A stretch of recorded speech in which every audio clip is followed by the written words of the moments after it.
everything you actually know, like all of the wisdom of your life, really is the opposite of all of the mistakes you've made, all the pain you've experienced. Yes. Like that is the sum of your current wisdom, because that's what's and real. your passion for a lot of people. Can you honor that and be vulnerable and appreciate it without litigating the past? Because the past is the past and we have these experiences. This is the struggle for a lot of leaders. Can I understand this? Can I be happy with it? Can I go with it and not get into litigating the past? Welcome back, everybody. I'm your host, Greg McKeown.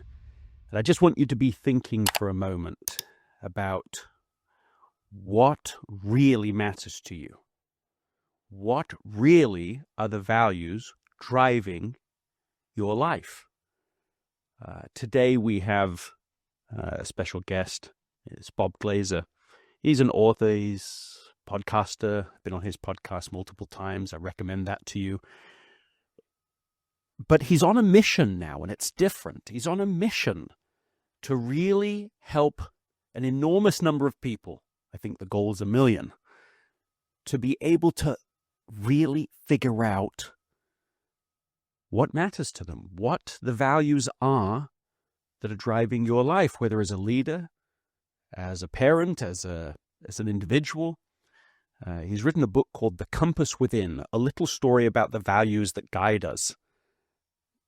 And that's what we're going to get into today. That's the conversation. So with that, Bob, welcome to the podcast. Craig, thanks for having me. It's nice to be on the other side.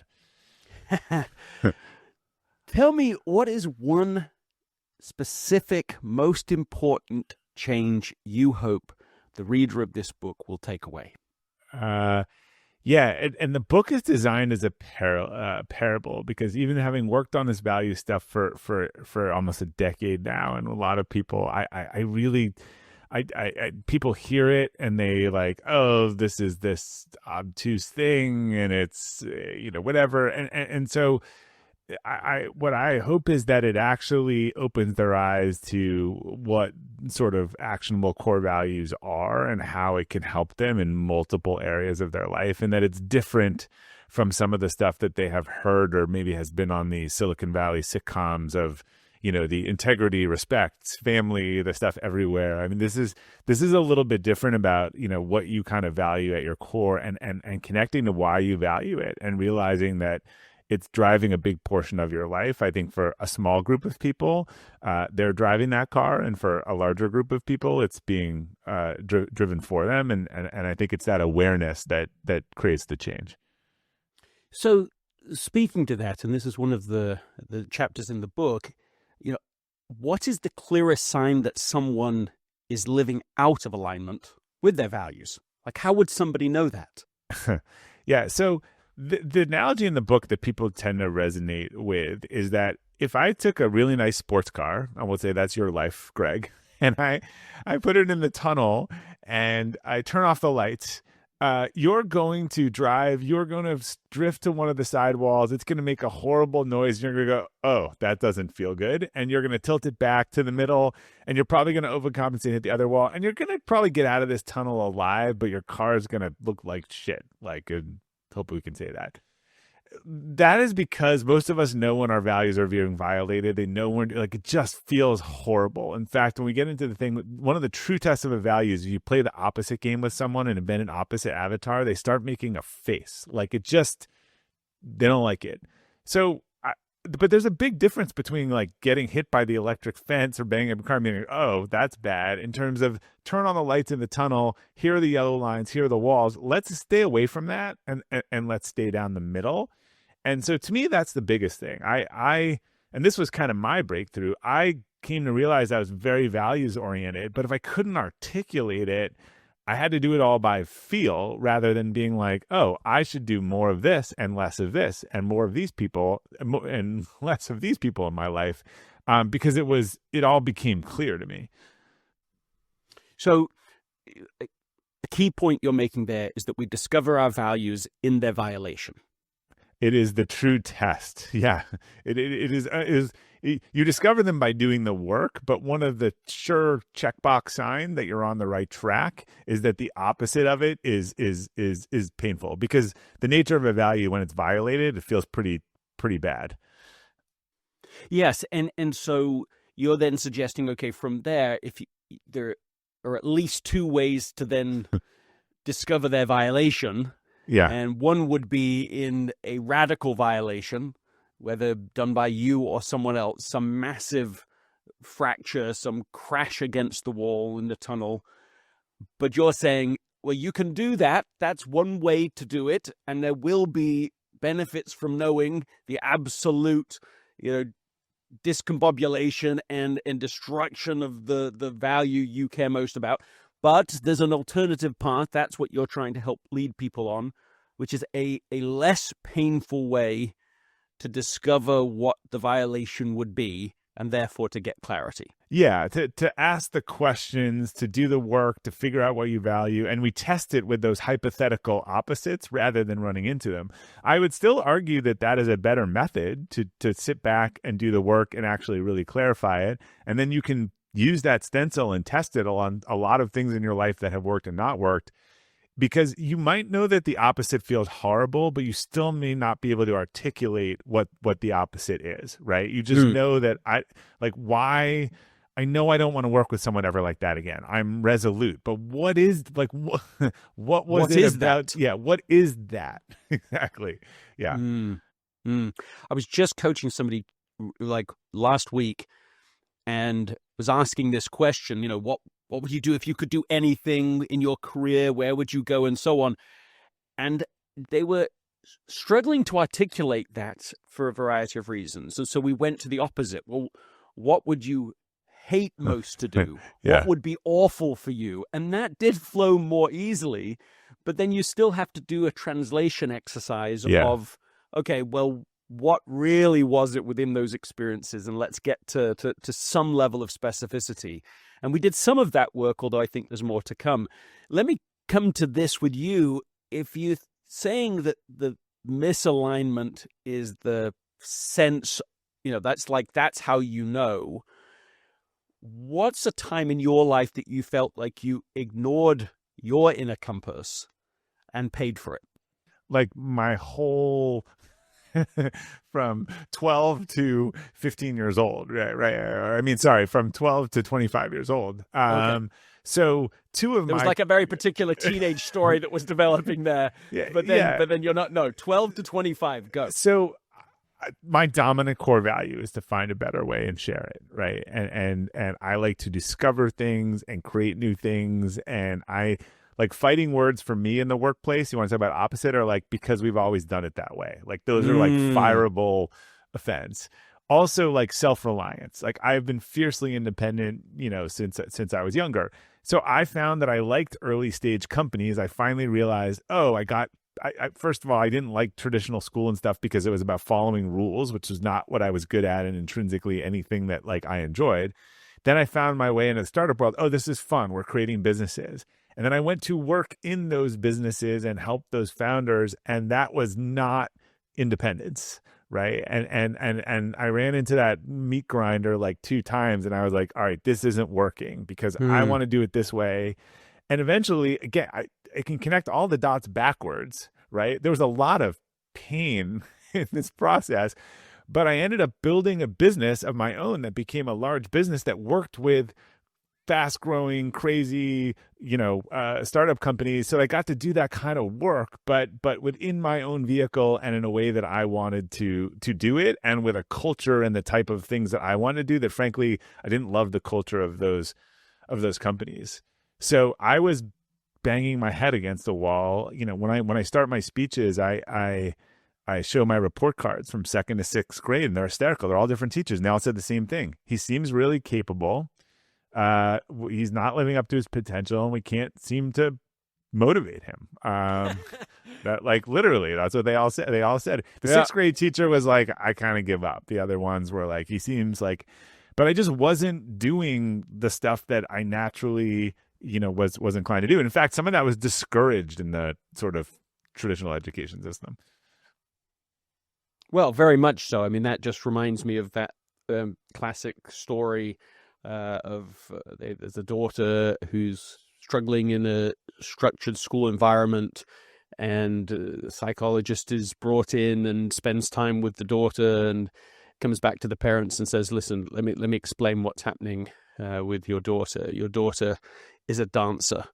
And that's that, so it was a really great reframe for them, because it's like, she doesn't have a problem.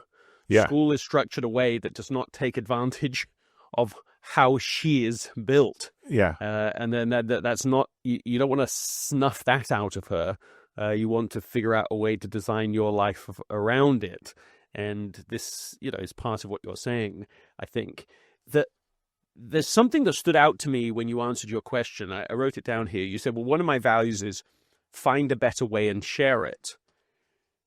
And what struck me about that is that part of the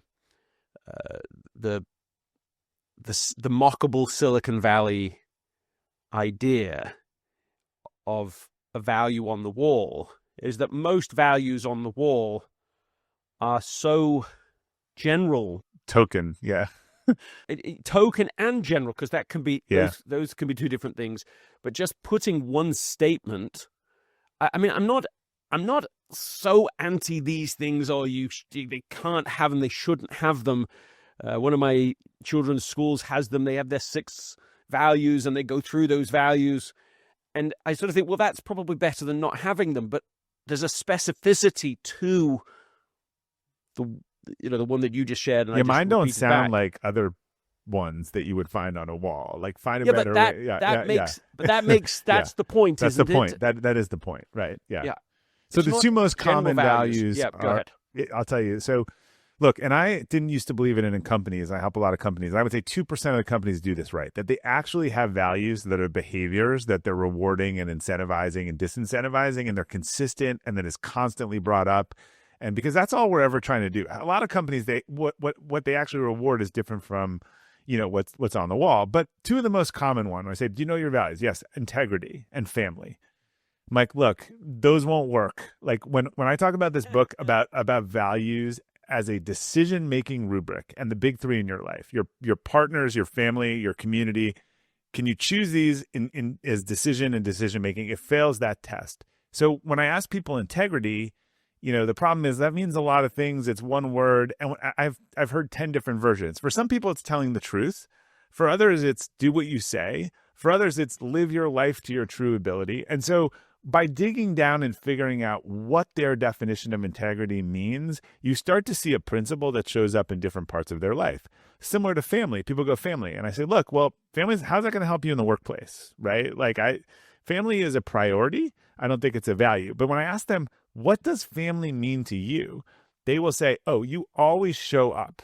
You always be there. That is important. That's what family was. And I'm like, well, that always show up sounds a lot. I bet you, tell me how do you work with people at work, and how are you for your friends?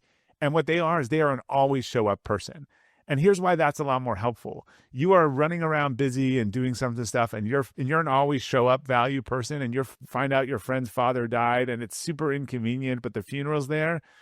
You're going to really be mad at yourself if you don't go. Like, that's really important to you, right? So when you get down to the actual thing, it should be universal. It should explain, like, Greg, if we knew you right, like, your friends would tell me the same thing, your family would tell me the same thing, and work people would buy, that's Greg, that's Greg's positive and that's Greg's negative. And so that's why these one-word ones can almost never meet that threshold. Another one of mine, respectful authenticity, it's just a unique thing that I've always, I try to tell people the truth, and I try to never be disrespectful to people. And that's always been important to me. And that was a key part of our company culture. It was literally my TED talk on this How Do We End 2 Weeks Notice program and the book I wrote, because ending 2 weeks notice was like, this is a silly problem that exists because everyone's lying to each other, pretending that we're going to work at these companies forever. So how do we have respectful and authentic conversation? Like, I didn't even realize all this stuff at the time. This is what I say. You're either driving the car, but I was doing all of these things. And when I could put words on them and understand what they were, I could be much more intentional about where I wanted to do that. Yeah. And you've alluded to this, but it's worth underscoring the point, I think, that your values are the things that are driving your behavior already. So it's like the biggest first aha isn't, hey, here's a process for defining your values in life. It's uncovering. It's not it's already, yeah. it's already Yeah. happening. This is already at play.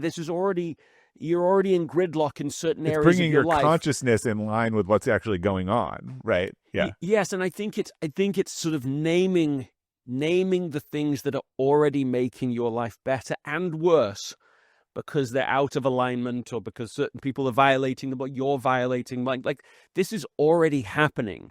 So you're not trying to just pick some nice sounding It's not a marketing. This phrases. is not a marketing exercise. Yeah. No, and so walk us through the process. Of course, the Yeah. parable is the process because you follow Yeah. a character who is going through all of these different stages in their life. Jamie Hines, and who's rising professional, who's facing disconnection at work, at his community, at his relationship, and this is a story of how that misalignment between values and choices leads to frustration and all of that, right? So like this is the story, but talk us through it, like work me through, and you can use me. I'd be fine if you want to coach me through the process, but like take us through the process for actually discovering what your current values are, how you would name them precisely so that you can then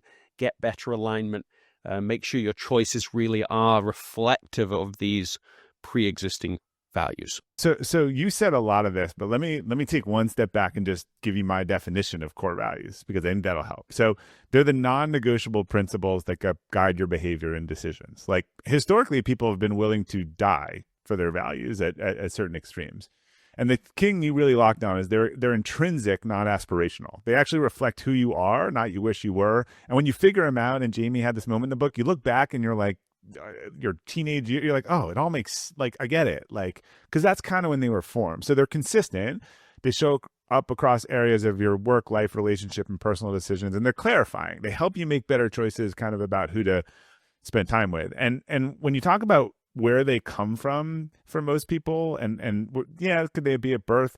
They're from these formative moments in your life. I have found that a pretty good test for most people, they are doubling down on something that was really important to them, or they're trying to do the opposite of something that they hated or that was painful, right? So like someone like me, who that school environment, I would spend the rest of my life trying to, like, encourage creativity, because it was frustrating for me. So yes, Jamie goes through this thing. He's coached. The actual process comes from something I've been using for almost 10 years and a course. And it starts with these 6 questions. And these 6 questions are designed to pull out some of these behavioral-based tendencies and look for the theme. So I can give a few of them. People are always trying to write them down, so I put them all at robertglazer.com/6.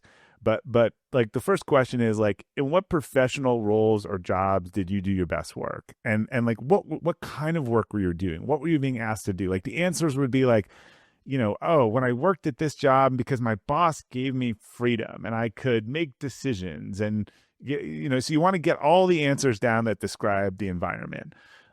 When were you disengaged in a personal or professional setting? So there's kind of 2 negative questions that are helpful. When were you disengaged, and when was it really frustrating? What did that look like? And what qualities in other people do you struggle with the most? This is the one we were talking about earlier. This tends to be like, who's your kryptonite?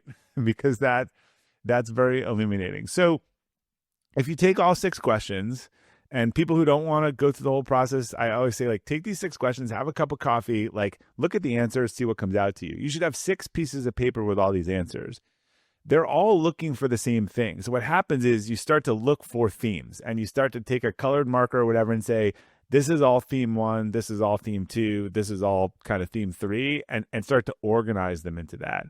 The thing about this process that gets out a lot of the fluff, and the thing I've really worked at over the years about what makes an actionable core value is what I call the core validator. It kind of has to pass this 4-part test. So the first is, can I use this theme or whatever it is to make a decision, past or present, right? And so when I have a core value of self-reliance, like, I can look at that and be like, yeah, that's a pretty clear, like, am I being asked to do something where I'm going to be dependent? Like, I'm not going to like that. That second one, these first 2 get to the theme. Don't worry about the name until you have the right theme. So could I use it to make a decision past or present? And then that anti-value test, when you imagine the opposite of it, does it strike a nerve? Is it like, or is it like, eh? And if I knew one of your core values, Greg, or whatever, I have a game I play, and I say, imagine you're at a party, and I did this kind of last week. He was like, my core values, and you meet Sarah, and I create an opposite avatar, and the person's face gets like, they get all like tense, or they're like, this guy was all about gratitude, I think, and I was like, all right, so you meet a trust fund baby at a party, and they're complaining they didn't get their latest distribution, and he's like breaking into hives as I'm like describing this to him. So that's how you know you're on the right path. So that's the second test. The third, then we get to like, all right, let's put this in a packaging to make it accessible to us. Is it a phrase rather than a word? I have really not seen any one-word values that can help meet this differentiated, actionable, it's not going to be on anyone's wall test. And then could I objectively rate myself on it? Could I say that I'm doing this or I'm not doing this? And like, that's where integrity and family, I'm not doing family at work. Like what does that even mean? And so if people really use that litmus test to word it, they will find that they have something that is a really helpful guidepost for them. And I'm obviously taking something that takes hours and stuff and boiling it down, but that is the sequence of it. And this is what you watch Jamie be coached through. And then at the end of the book, it actually gives you that entire sequence to do yourself. So is there use in being able to walk people through the rest of that process, or do they really need to fill out those 6 questions so they have the raw materials in front of them from which to derive, the themes and then these phrases that fit within that criteria? What's your experience? I think they need that raw material because I think it surprises people sometimes. They're like, the word respect came up 6 different times, in each of these conversations. Like, I didn't realize that was such a thing for me, like, and sort of some pondering. So again, people can intellectually understand this process, but again, if you're trying to get the right wording right, it doesn't matter if you have the wrong concept. The one we talked around with and people could start to play around with in their head is this anti, core value thing. I think that's one they can, but it's not worth intellectualizing. The data is really kind of important to see here, and it's your data. But I think the key in answering those questions is to like fill a page worth of answers. Like, fill as much as you can. Like, what the environment like was, I was happy working at McDonald's. That doesn't help you. What helps you is I was happy working a shift where I could do what I wanted, and I was interacting with customers, and I was connecting with people.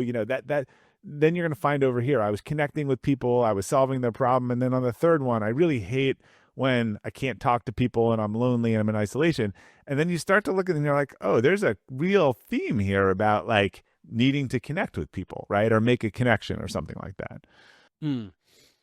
And so, where do we go from here then? Where does somebody go beyond, I suppose what you're saying is, in a sense, we'll download these questions, read the book, fill out this. What comes next? Yeah. Yes, I suppose so. I suppose, is there anything else, or is it like, no, we have to pause everything, time out, go do that? Well, we can jump ahead a little bit, because let me explain what this looks like to people who may be dubious and understanding, because it really shows up in leader. One of the key points and why we use this in leadership training is because I think, and I like Jim Collins' sort of definition of level 5 leadership, the sort of highest level, deeply self-aware, transcendent leader who impacts the organization. All of these organizations have, hey, this is what good leadership looks like here.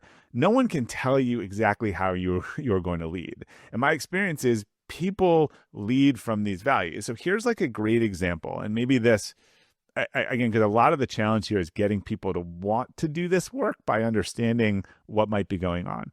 I've seen numerous leaders for whom trust is part of one of their core values. And because that's a very specific thing, I have learned to ask. I'd say, Greg, I'm not going to, you're doing the exercise and it's all over the place. I'm not going to ask what it was, but did you have a violation of trust at some point in your life? And inevitably there's a tear or something or an ashen face. I'm like, okay, so just understand that like trust is really important to you, and it's become kind of a a biological thing for you. But what does this look like in your life in leadership? Well, in all these people, they tend to have a small group of friends. It's hard to break into them. It's hard to get in. If the friends violate them, it's done. If their spouse were to ever have an affair, there's no recovery, because it's kind of striking. But what have I actually seen these folks do in leadership who aren't aware of it? Their default mechanism is to sort people into trust and not trusted. So if you're 5 minutes late for a meeting, if you miss a project deadline, if I can't find you in the afternoon, you get thrown in the penalty box and the key is thrown away. And I've heard HR people who actually, after the fact, we talked about, said, I couldn't understand this manager. Like, one quarter I'm being asked to promote someone, and the next quarter I'm being asked to put him on a PIP. And it just seemed all over the place. And this is a trust leader who everything they were doing was about trust, but they didn't know it. And therefore, like, it was an Achilles heel. Now, I've seen people who've done that work, and all we're saying is, look, permission to be you. We're not going to go back and litigate what happened in the fact. You're probably not going to change it. But what you could do is go to your team and say, look, Greg and Michaela and Steve, like, I'm your manager, Bob. And look, trust is really important to me. And like, here's how it's lost with me. Things like being late to meetings and showing up and I can't find you. And once it's lost, it's kind of hard to win it back. So if you're feeling really distant from me or whatever, we should come have a conversation, because there's probably been a breakdown of trust. And like, I'm a person who gives trust, but once it's broken, it's really hard to get back. I'm just telling people the truth, and I'm giving them the instruction manual. And usually there's 1 or 2 or 3 more of these things that impact how you lead. And that's just, to me, the difference when you can own that. So my better way and share it, back when I was hiring people, I'd be like, look, let's be totally honest. Like, if you're looking for a steady state, like, we're going to do the same thing, and like, you do not want to probably work at my company or my team. If you are bored at your current job and you like new stuff and challenge new things, like, you're going to love this. But let me tell you exactly why you're going to like working for me and not like working for me. And they're both the same thing.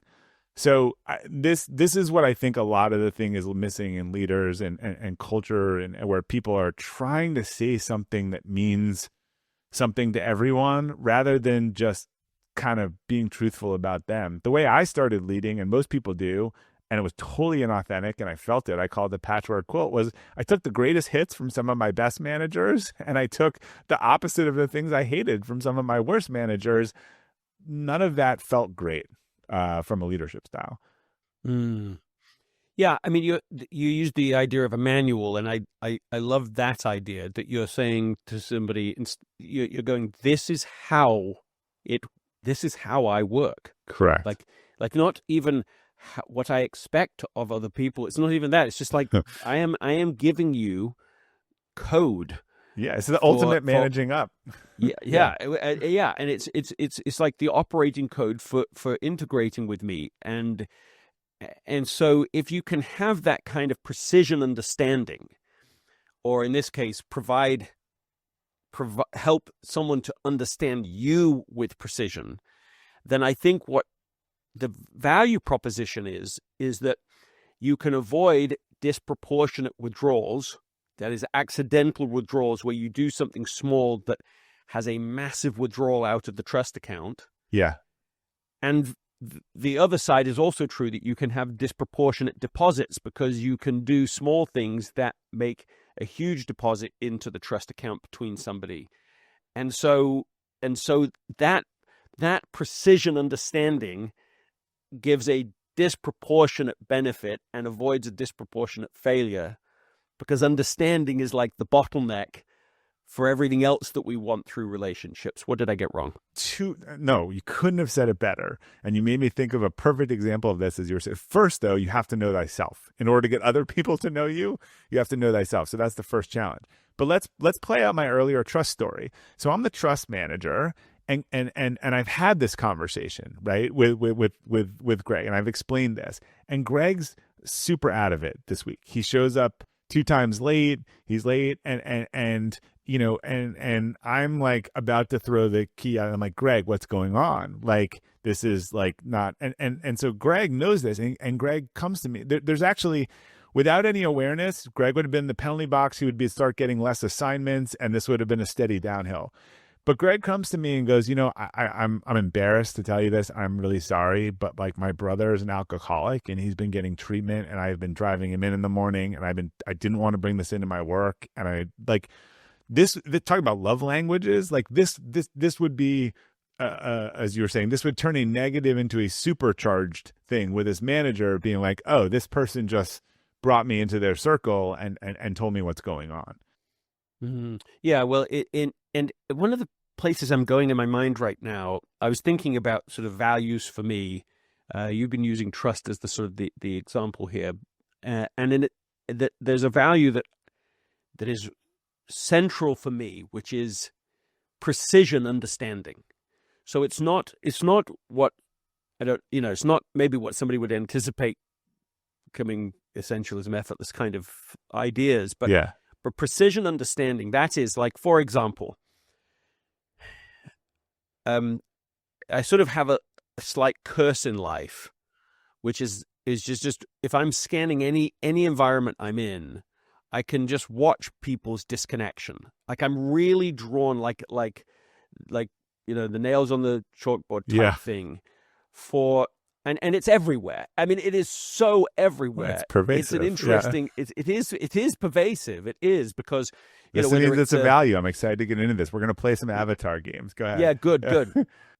and so that sense of just like also, for example, like I'll give you an actual example. I was talking with somebody once, and I've been listening to them for a while. They've been asking questions and sort of getting into their world, and they were being open and they were being vulnerable, and they had already shared some pretty raw, interesting, specific things. And then somebody else joined the conversation.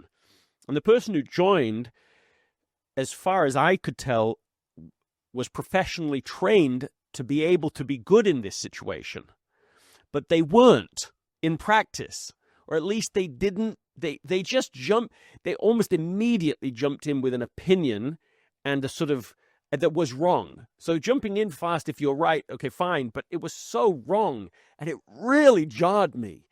And I was you're like, having the negative emotions. But what's the so what is it the part that you like? What is you like people that have depth or that are accurate, or like what is the part that's important to you? Because this could go a couple of ways. You have the passion around this that it's a value, but I want to lock in on what it actually is.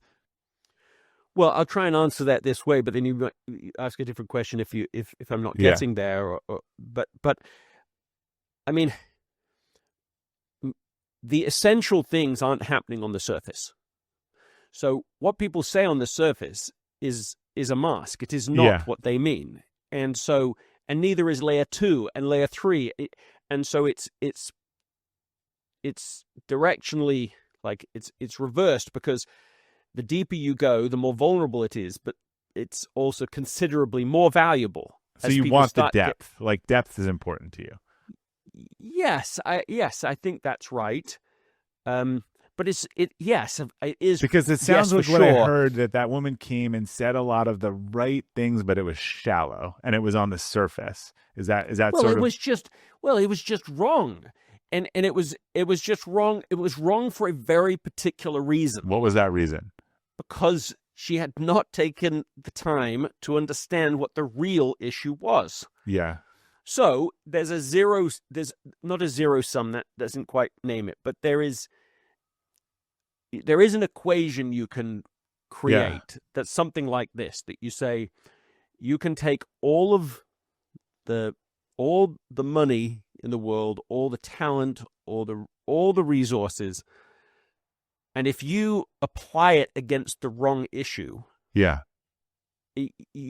best possible scenario you come out with would be zero, right? Like it will neutralize everything, but it might even do enormous damage, right? Like so the best scenario is, okay, nothing happened, nothing, you didn't get anything for it, but you could also create huge problems if you misinterpret the situation. So it's very important to you that people are right. It's very important to me that people assume something, like they assume they're wrong until they've listened and understood first.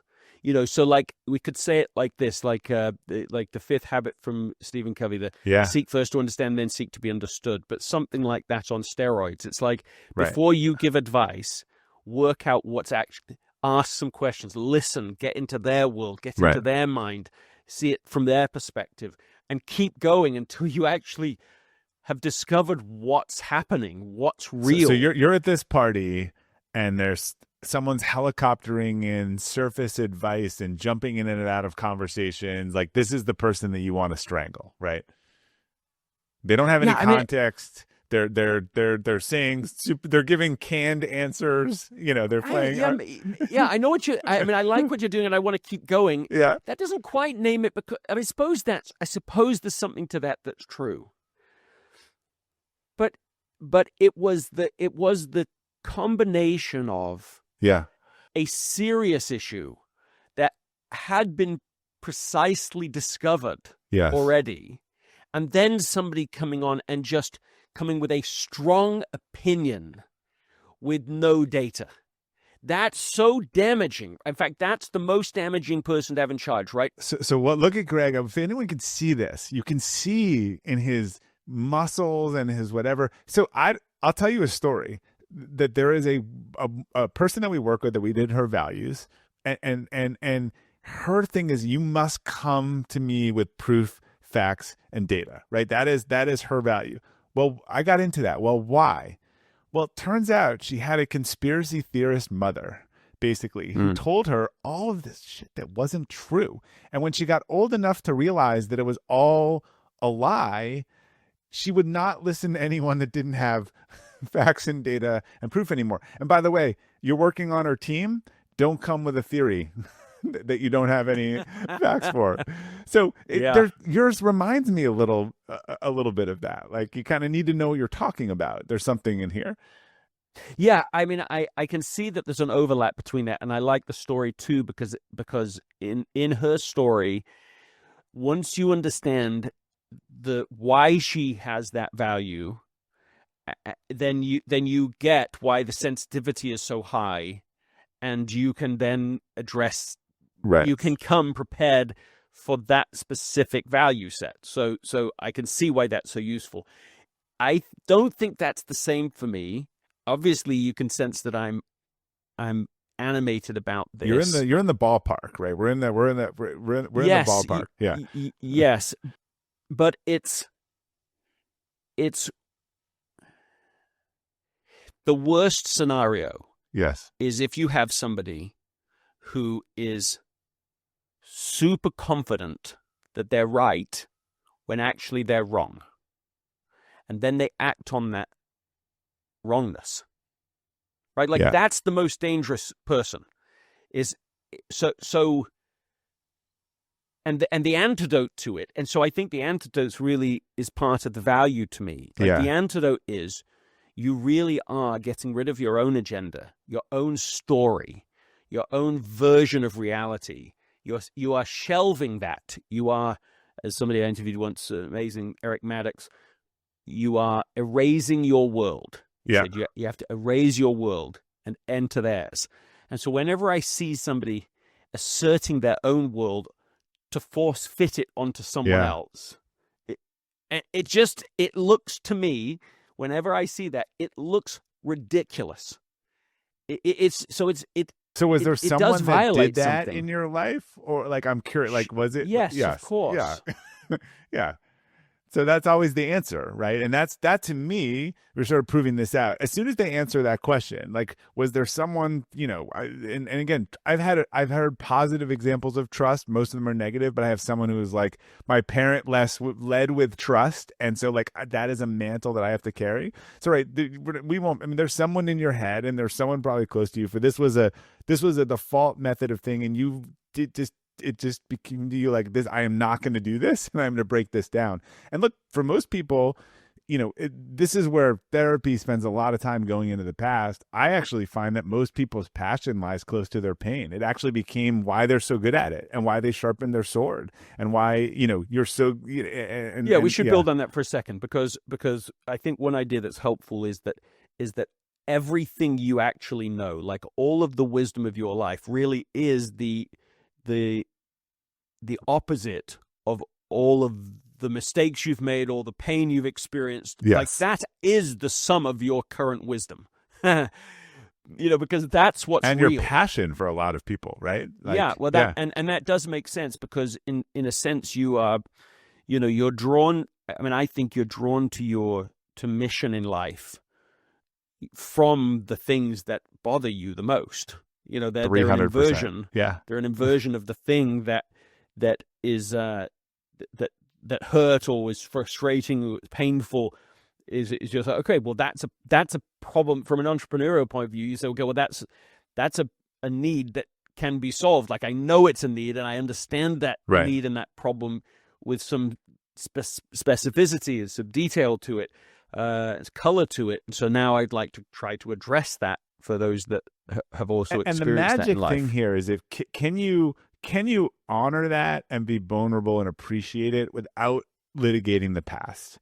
Because the past is the past, and we have these experiences. And like I said, I tell a story of someone who, her parents worked 3 jobs and got her, a single parent worked 3 jobs and got her into, Harvard and in the book, and Jack tells it, and, basically got, she graduated top of her class, and she went on to found an award-winning after-school program. Why? Because she was super lonely, because her parent was never around. Is she mad at that parent? Did they do the best they could? They got, yes, but it does. Her reality was that was a pain. She was lonely. Her passion became creating more connection for kids. And that's awesome. Right. So I think this is the struggle for a lot of leaders, and show up, be like, can I understand this? Can I be happy with it? Can I go with it? And not get into litigating the past. I think it, like in that woman's case, like, it was just that at 30 or 40 years old, that's not going anywhere.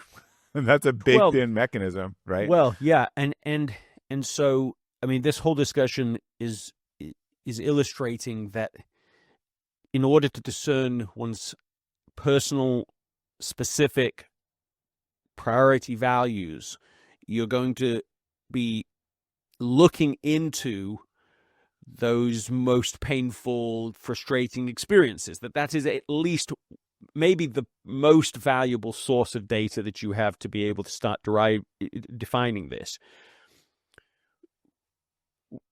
It seems to me that whatever pain we go through in life, there's like 3 responses that are worth knowing, and there's of course more than 3, but one is that experience metastasizes in you, right? Like cancer cells do. Yeah.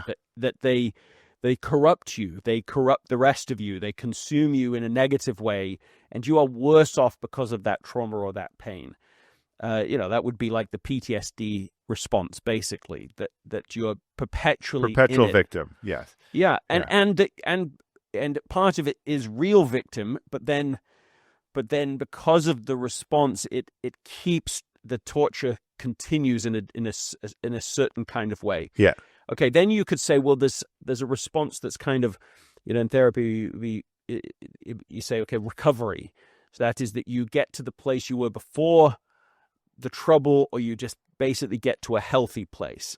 And we could call that PTR, right? It's post-traumatic recovery. But then there's an alternative to those 2 responses that's established in the literature, it's established in practice, but is far less well known, and that's post-traumatic growth, as PTG, or to use another term for it, we could say that we metabolize the experience.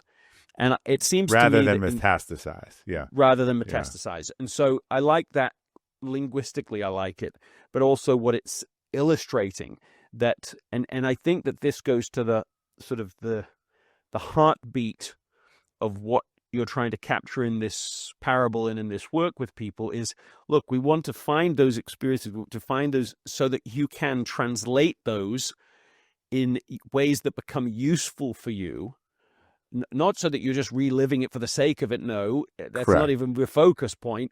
It's just that might be insight into what these values really are, so that then you can communicate them clearly, so that you can then make decisions clearly, so that you can design a life that works for you and help other people to have a better chance of working well with you and you understanding theirs as well. Like that to me seems to be the thing, to help people to go from metastasizing to metabolizing. I mean, you said it all in a nutshell. And so again, when you're looking for things that are, oh, I care about them versus the value, two of the clues of a value are the anti gets you the kind of angst and anger as you were describing, this person at the party. And you look back into one of those treasure chests, super valuable as a kid or super painful, and you instantly know which one it is. That's a pretty good clue that you are on the right path. And look, what is this work about for me? And what is Find a Better Way and Shared about? It is about meeting potential. What did I just tell you? It took me 10 years. What did I just tell you before about what every report card I had from kindergarten said? He is not meeting his potential. That was painful. That was painful to listen to that for a decade. And so when I figured it out for me, I'm like, let's stop other people from doing that. Yeah, it's. I mean, I suspect, my guess, but I could be wrong, is that there's more to it than that 10-year period. In terms of that's just the book version. Not that it's not true. It's just there's lots of versions of truth, right? And there's lots of, or we could say, layers of truth. Yeah. And so, of course, we're not under obligation to share all layers of truth with everyone under all circumstances. For lots of reasons, but somehow underneath all of this idea, find a better way and share it. That feels manifest, in this book, right? Like, and in the other work that you do, find a better way. Yeah. Now I want to share it, the book, the podcast, the newsletter, all of it. So one question to put to you now is, like, when do you feel the most aligned? Like, if you look now over the last 10 years, not that 10 years of pain, but the last 10 years, when have you felt like exactly aligned? My values are fully manifest in this moment. This is what I'm supposed to be doing. Yeah. So I have as many entrepreneurs, or if you found a company, you have an unfair advantage in this department, right? You can create a company in your values or your image. Again, if you have that awareness. So the most alignment period for me, 3 years ago, someone was reading my bio for a speech I was giving. And I had an epiphany that this 2013, when I went to this leadership thing, when we figured out but they didn't tell us how to figure out our values, but they told us how important they were. And that got me on the sort of discovery process. I came back and I changed my relationship with my business and my family and my health and everything, because I kind of figured it out. And that just felt like entering the golden age. But when they were reading that bio, I was like, the only thing they said from before that time was Robert Glazer was the founder of Acceleration Partners. Every single other thing that I had listed as a meaningful achievement came after that. So we cut the company values to 6 to 3. I kind of got confident saying, like, look, if you either like what we're doing here, that's great. And if not, but I'm going to stop trying to be everything to everyone. One of the best, Gandhi uses it in the quote of happiness, but I think you could talk about engagement or whatever. But what would it look like for everyone? And this to me happens when if your thoughts match your words and match your actions, right? Without having to put a lot of strain into that. I think of how many people get up every day and they either, they say something they don't believe or do something that's different than what they're saying. And for me, that's where that sweet period was. I could think something, I could say it, and I could do it. And look, what we're trying to do in our big three, in our community or otherwise, we're trying to find people who are aligned or who share the same big points that we care about. Inherently, a university, I don't know how when your kids go to look at colleges, right? There is a big city university with a party scene and a football scene and whatever. And there's a small liberal arts school that has none of that. And they're both great schools that people would be happy at. Neither pretends to be the other one. And the kid who loves that one school would probably hate the other one and vice versa. That's different than companies and organizations or people. We try to see these things that we think will appeal to everyone when we should find the 1 or 2% of people that are really connected with us. Why do you think the 3 core values are enough? Like, why is that? Why is it 3? I have 5. Okay. I think. So it's not magic. It's not. No, 3. it's not magic. But I think 3 to 4. Look, just like a company, or 3 to 5. Yeah, 3 to 5. I like a company. Like I can tell you my values are find a better way or share it, health and vitality, self-reliance, respectful authenticity, and long-term orientation. Right. So because those things are in my mind and my conscience. Like when you get to these long lists and stuff, you can't even remember them. It's hard to apply the filter. And we were talking about what do you do with this? So if you did this work, if you had the draft list and you put it on your desk for the next month, and it's not going to be perfect the first time. The thing I always say to people and are curious about is the next time something feels pretty bad and terrible and you don't want to do it and sandpapery, like take a look at that list. See if it's connected there. The next time you're in flow and time is passing and you would do it for 8 hours and it's amazing, and take a look at that list. And then the next time you have a really big decision, like look at that list and see if it's helpful for you. And that's how you start to polish that stone a little bit and say, wow, this is a good list for me. Like it explains the positives, it explains the frustration, and it's clarifying around some of these decisions. Yeah, I think there is something so extraordinary about putting into words something that is precisely true, like deep, important, and it has now been written right there in words. There's naming with precision, I think, is extremely liberating. And that's what you're describing there is like through an iterative process of like, well, that's not really it, or that doesn't quite capture it. Like I remember a best-selling author and speaker, and one of his like moments was that he wrote down, the gist of it was, I feel alive and joy when I'm speaking principles I believe in to huge audiences. And maybe there's lots of people that would feel that, but that was, he grew up in a small town. I promise you. If we have a conversation with him, he probably grew up in a small town in a 4-person schoolroom, right?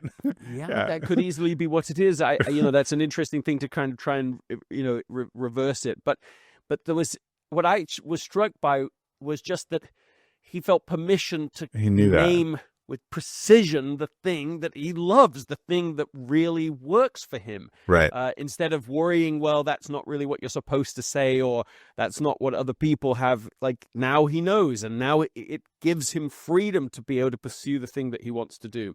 Let me ask you this. So we talked about businesses and so on. Like if you could get rid of one, let's say, cliche value in a corporate world, what would it be? Like what's the thing you'd most like to get rid of? I mean, any of these, integrity or teamwork. So in the corporate world, integrity doesn't work as a core value because if your core values as an organization should be like these schools. Not all the schools would like a good student, but what is different about us? What makes a Michigan than a Bates different? So integrity is considered sort of a table stake. Like, would I really want to hire anyone? How many companies would say they would want to hire anyone without integrity, right? It would kind of be like a baseline thing that almost anyone would say they want. So I just want to get rid of these platitudes. Like, say what you mean and be careful. I've heard some companies like whatever it takes. I'm like, well, if that's how you're really going to build your rules around that, then, be careful on that. But when you see, it's only 2 or 3% of companies. When you see these companies that really have like, we do one more, right? That's not a thing you hear everywhere, right? When you see Southwest Airlines say, wow, our customers, and I can't remember what the other one is, and constantly, without it being in the rule book, Their employees have like taken people home that were stranded at airports. They've rebooked them and done all this stuff that was not in the operating, but South just said, let's wow our customers, right? And they meant it. It wasn't like, and United says, we fly friendly and we fly right. And by the way, remember how they dragged that guy off the plane and bloodied him 2 years ago rather than give him an $800 voucher because they oversold the plane? Like, just very different thing. But I want to circle back because not to come back. It's funny when you were saying how great that was. You keep using these three words, which I have to believe are in your are in your values somehow. I've heard you keep saying precision and depth and right. Which is super interesting, and you were saying about how that's so liberating. But I noticed that you used all three of them in the same sentence. Yeah, I'm gonna write those down for me to. And when you described that scenario before, I almost think it was like a multi-value. I think you were making the mega situation of someone who's anti-all. They were not precise, they were not right, and they were shallow. Like it was. I think you actually maybe amalgamated a bunch of different things into your supervillain. Well, now you see it's a true story. It's not like I right. I think clear, but and I know the people and I like the people and the thing that struck me about the moment most was that I responded rudely, like I responded. It's visceral. I responded with what I thought was humor, and would have been if I hadn't felt so shocked by the moment. So I wasn't trying to be harsh, but I just was like, I don't know what I said, but something awful like, oh, that is just the worst restate I've ever heard. Or like, it was something really like just sharp. And I was like, immediately apologized and we like grabbed him later. I was like, but it obviously violated. I like the idea that it violated all three in one moment. I really think that was a super story. I think there's something about, and if I think about your work and what I know about you, there's something, again, I wouldn't use the one words. There's something about depth. There's something about precision, and there's something about being right. Like if you go back and do the word count on this, you'll see this for you. But I have a similar story that I want to share it. Okay, I want to hear. I want to hear that, and I want to hear the vulnerable. I want to distinguish. It's like getting it right. It's like it's almost because you're saying sort of, I think you maybe used the term being right. It's like, no, it's about getting it right. Yeah. Being right. You just, I got to be right. No, that drives me crazy. That's the wrong part of it. It's right. Like, it's not about force of will. It's not about force of personality, persuasion, of manipulation. It's, did you figure this out? Or are you just making stuff up? And you are then imprecise. Insisting upon it. People who are making stuff up are imprecise too, right? Like you like data. I can tell. It's not data. Yes, but it's not data. It's precision. It is. No, it is data. But it's. I know that now they're just hijacking accuracy. You want to get to your story. Yeah. No, yes, it's interpersonal understanding, listening until you've actually worked out what's that's real. The depth piece. The depth piece has come out strong. And so I don't know whether that's all part of one or whether it's, again, I can't tell whether you're combining them or not. But this is why right doesn't work. Like one word doesn't work. Because as you said to me, no, it's not being right. It's getting it right. Like you see, there's a difference between, and so my embarrassing story, which is so out of character for me, but I tell it in the value sense because it felt like this thing that just came up. I was at a soccer game with my son. I am not a sideline. He's in high school soccer. I am not a sideline parent at all. Like I'm just not even that intense. And they were losing this game 3-1, and there was 10 minutes left. It wasn't even competitive. And there is this other player on the other team. Again, respect. The angriest I get is if my kids are disrespectful. Back to my respectful authenticity, or if other kids are disrespectful. And this kid on the other team is just chirping our team. When the player kicks the ball out of bounds by accident, he's like, "Nice job, 11." And this is just so, there's just so unnecessary because, and so it did it again. He said something totally obnoxious to a player on our team who slipped. And it just, in front of the stand, just came out of me. I'm like, 11, why do you have to be such an asshole? And as I said it, I felt horrible. But and look, I would have apologized to the kids after the game. Let me be clear. That was not right. But all the other parents looked at me with a thank you.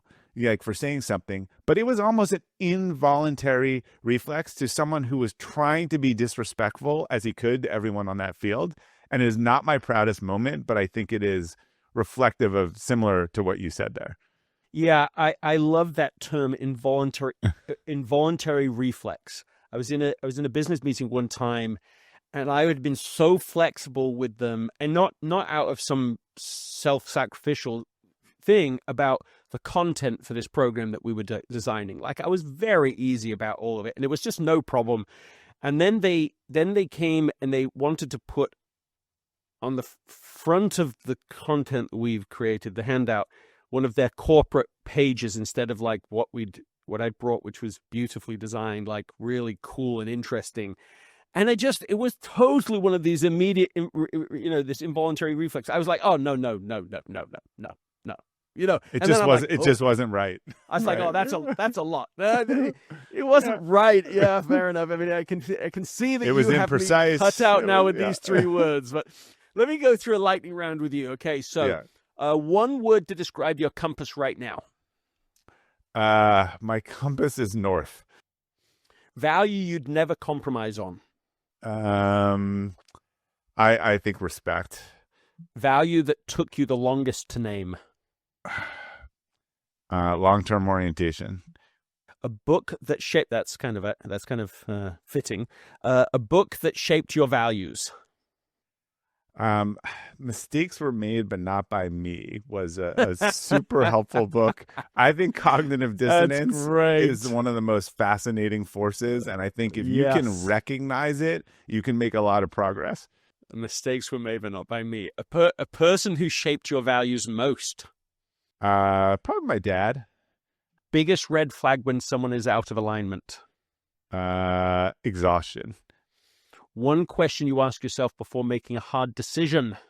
It's funny. It goes to long term. How can I live with this in the future? Core value you think most people fake. Integrity. A value you admire in others but don't share yourself. That's a good one, because everything you value is a reflection on yourself. I would actually say living in the moment. And one piece of advice, finally, to someone who feels totally stuck. Move. Do something different. Just do something different. Well, you have been a great guest, a great contributor to this conversation today. It's a pleasure to kind of go down this path with you, to think about it. For everybody listening, the book is The Compass Within, a little story about the values that guide us. You can see and sense in this conversation that there's a lot more to unearthing and then naming precisely and then communicating to others the real values of your life, not the slogans, not other people's values, not the things you think you should share, not the things you think you should value. It's like what the real driver's manual in your life, and this book will help you with it. Bob Glazer, thanks for being on the podcast. Greg, thanks for having me. For everybody listening, you know the questions. What is one thing you heard? Not necessarily what you heard in our words, but something you heard within yourself. What did you hear? What is one thing you can do differently immediately, within 10 minutes of now? And who is someone you can share this conversation with now that this conversation has come to a close? Thank you. Really, thank you for listening.